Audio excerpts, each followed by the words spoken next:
Welcome to another episode of the Europreneur. I'm your host, Nir Zavar from EO Israel. I have the pleasure every week to stop everything I'm doing to interview some of the most interesting, compelling entrepreneurs around Europe. All of them are EO members, the Entrepreneurs Organization that we are all part of. And today, my friends, let me take you to a magical place.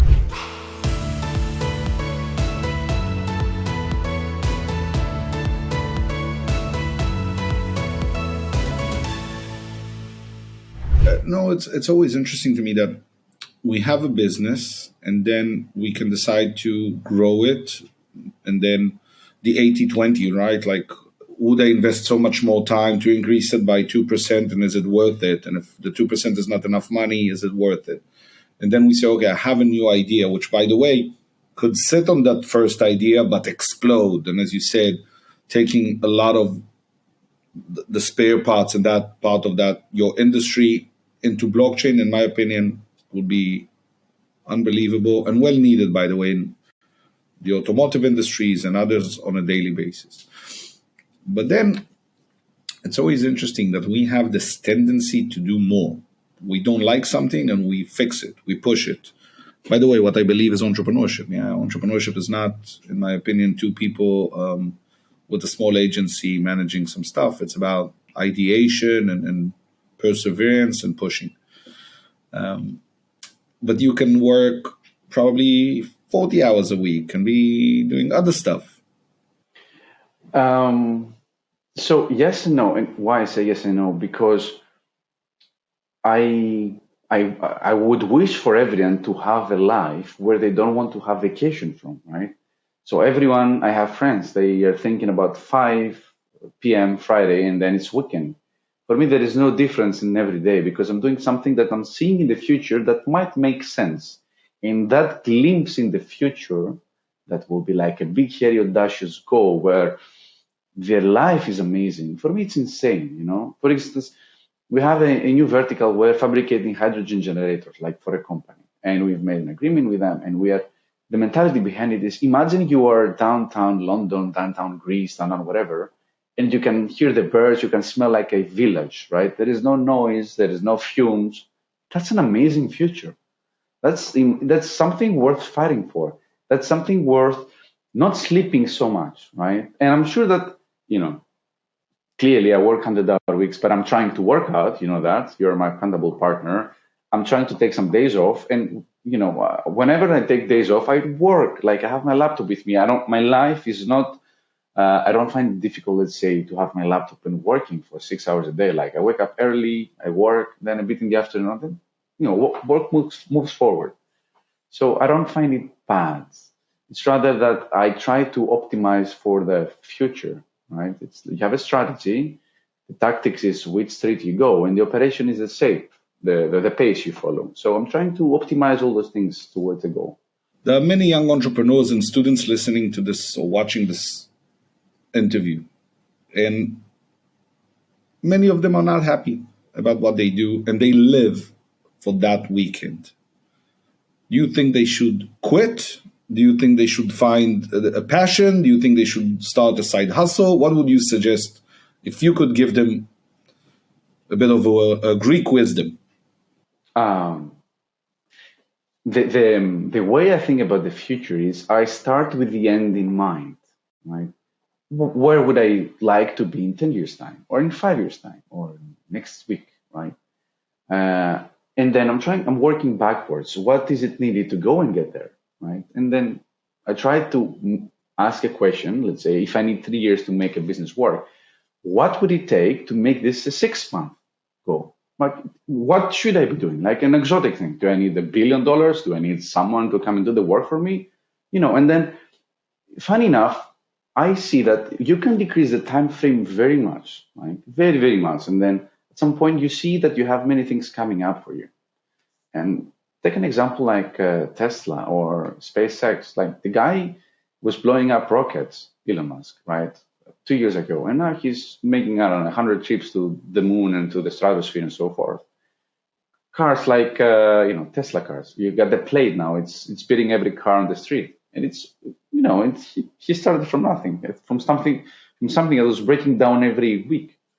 So it's an iteration, and there is no failure. Like if I tend to think in the way of Simon Sinek about playing the infinite game. I'm not playing something localized forever. You have the milestones and everything, but I'm playing the game of winning life and being happy. So that's how I try to optimize for the future. And you don't have to make an agenda. Listen, when COVID hit, on 1 month into COVID, companies had to limit their expenses. The first thing that you can stop is advertising. Before everything, advertising is flexible. And advertising prices dropped in a day by at least 50%. Entire industries stopped advertising altogether. There was no travel. There were no new movies. No one was going to buy a new car and a new house. Everything disappeared in days. And the first thing that we could do was let everybody go, fire everyone to get money from the government, shrink back to being just the two co-founders, survive COVID and hope for better days. We did the opposite. We kept all our team full time. We never sent them home for a day. In fact, as much as we could, we even kept the office open. So if you wanted, you can come work from the office and not from home. Because we were enablers supporting news sites, then we had this exemption and we could keep working from the office. And we believe that the company is the sum of its parts. And then at the end of the day, it's the people. And if we send 20 people home, why are we here for? So we kept paying full salaries even to people who couldn't come to work. And we had to struggle. And of course, when people imagine the success of a company, they don't imagine that.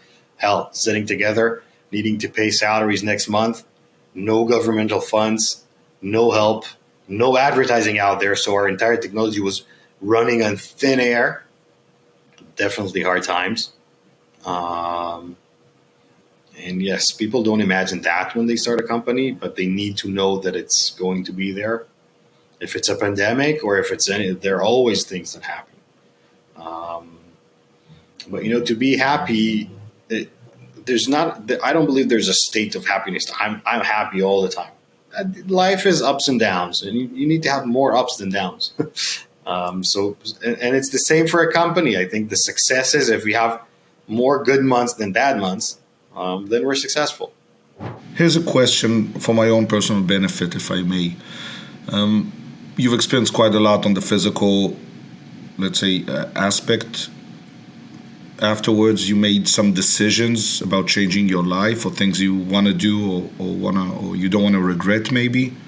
What are things you can share with me that I should look at or rethink?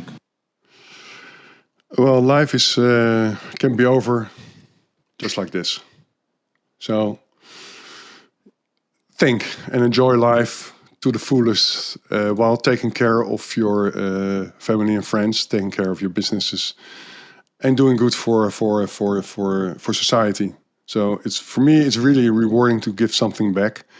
It doesn't have to be in a hospital or being a volunteer at your local field hockey club, but just giving something back without being paid for it.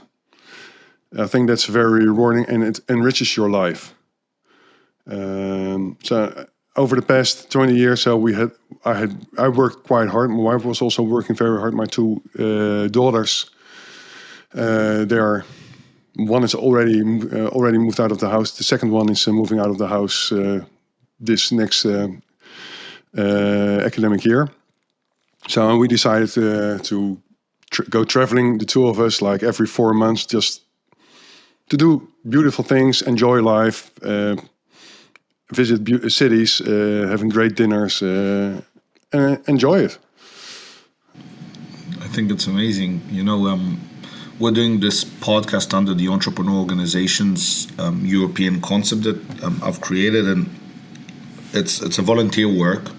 And the reason why I do it is I really enjoy it. I enjoy meeting all these entrepreneurs, as you know, meeting people like yourself and others, and listening to their stories.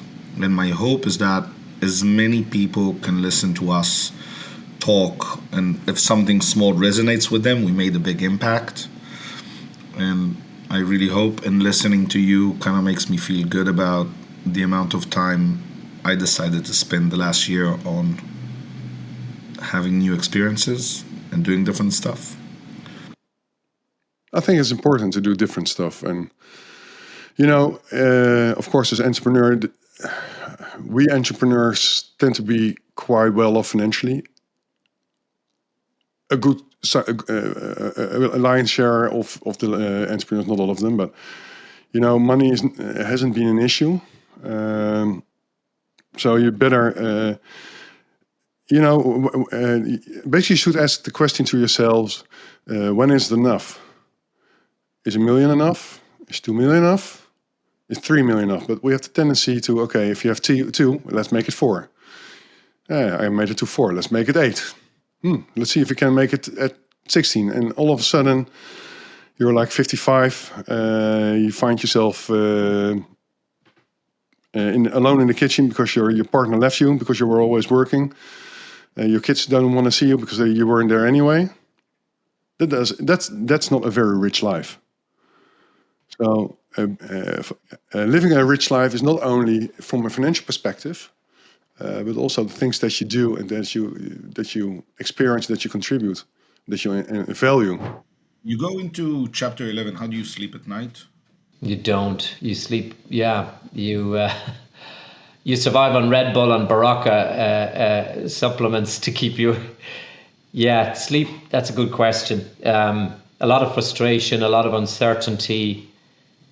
And health-wise, mental health-wise, and just general health-wise, I think those episodes in my life, I think they take years off your life, which you would need to eventually add on, take care of yourself later on. But a lot of people do affect their health, mental health, and physical health by events like that. So, but there were some things I learned, having the right people around you, having the right energy, and surrounding yourself with the right kind of people. And there's only maybe a handful of people, but you do need 3 or 4 or 5 people around you who are good for your energy and good for your mental state. Because if you hang out with the wrong people when you're going through the eye of the storm, who you hang about with can determine an outcome. I'll ask you in a minute about those 5 people, but before that, a quick question. You weather a storm like that, which is big, but like anything major in life, in some cases, it scars us. 20 years, you keep running that company.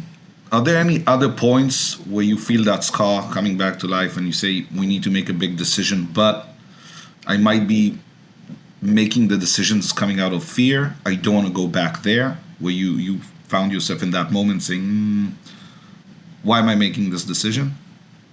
That's a really insightful question, Nir, because you're right. And for quite a few years afterwards, I struggled with the negative anchor of that event. And there was a lot of mistakes that I made, and a lot of relationships that I broke, and things I could have done differently, that really changed how I went forward in my entrepreneurial life. And I was more risk averse. I was more skeptical. I wasn't as optimistic. I wasn't as gun-ho as I was in my first journey. So I had, as we say in Ireland here, I had manners put on me. It was a slap down. So actually, through the mentorship program within EO, I got paired with this amazing mentor called Robert, who ran a hotel chain in the US, and he recognized that I had lost a lot of confidence after that event, and began to rejig, to reprogram my tthinking to go, okay, what did you learn from that? Why do you think that that's going to be repeated again? If you put your finger in the fire, or if something dramatic happens to you, you're thinking that's almost certainly going to happen to me again. So it's trying to, it's the rewiring of one's mind to say, actually, you can get back up on the horse now. And I always say there is 3 important things to find your new path, to find a worthy goal. And it's finding something that is exciting for you personally. It should really be super exciting for yourself. You love it. And you can spend all the time in it. Like me going into the mountains, it's like, I love it. When I can spend time in the mountains, like excite me, or designing. And I love that. I love coaching. I love these things. That's great. Second thing, it should be important, relevant for others, meaningful. And this can be a really small audience of people where you create relevancy, or a big audience, because it's not always about impact needs to change the world. It needs to have an impact on someone. It can be also just on your team or your neighborhood community. But it should have meaning to others. And the last thing, it should be daunting. It should be scary, because otherwise we are entrepreneurs. We get bored so easily. And there's a book, it's called How to Begin. And he really, he has this complicated name. Michael Bungay Stanley. Yeah, it's this book. And I love this concept. And I really this triggered me. And I really find, how daunting is this to you? And if it's a 7, the highest number, that's good. But if it's a 3, you get bored too easily. When you found the first location for, or the location you have now for Claro, which I think is a very special, unique restaurant in Tel Aviv, and we enjoy bringing our guests there a lot. We visit there quite often. It was a big undertaking as a project. How do you envision something that will take years to build? How do you do that? Wow, sometimes as entrepreneurs, I think what helps us is that we don't know how difficult the road is going to be.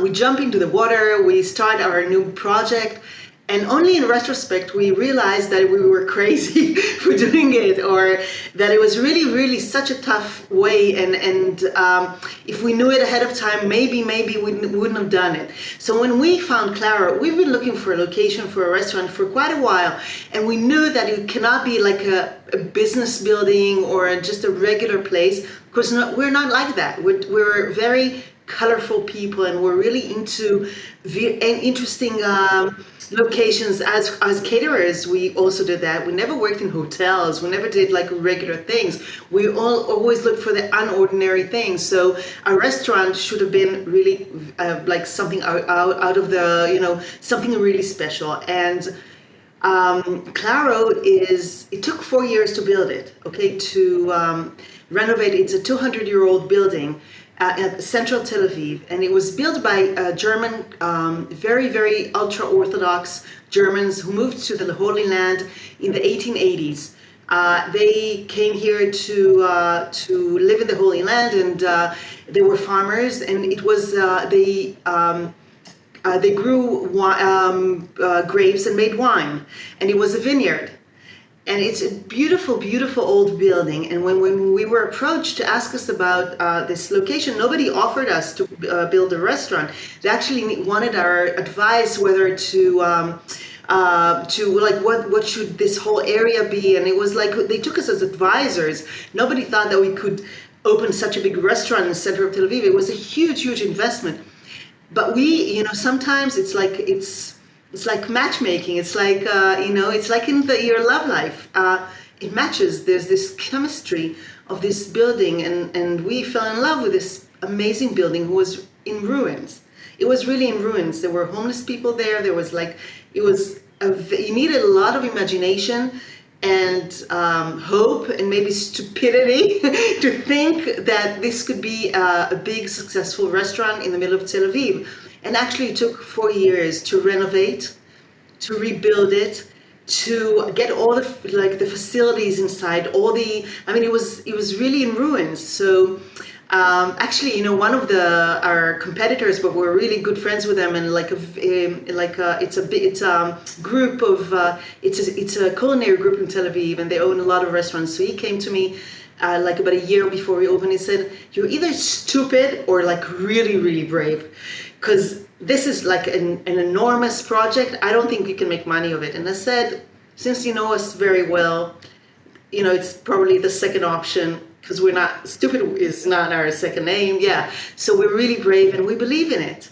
And it is, you know, you know me really well. When I get really excited, I start crying.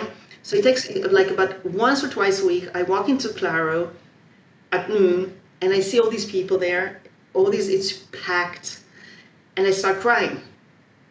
Because I remember, like, you know, 10 years ago, and when people thought that we were either crazy or stupid, and it was, I couldn't hope for anything better than what Claro is now. I couldn't.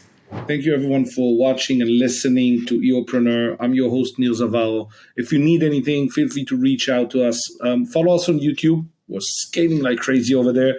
You can find us on Spotify and almost any other social media that you can imagine. Want something? Call us. Write to us. Let's meet. Let's talk. Let's engage. And see you somewhere around the world very soon. Thank you for being here. See you next time.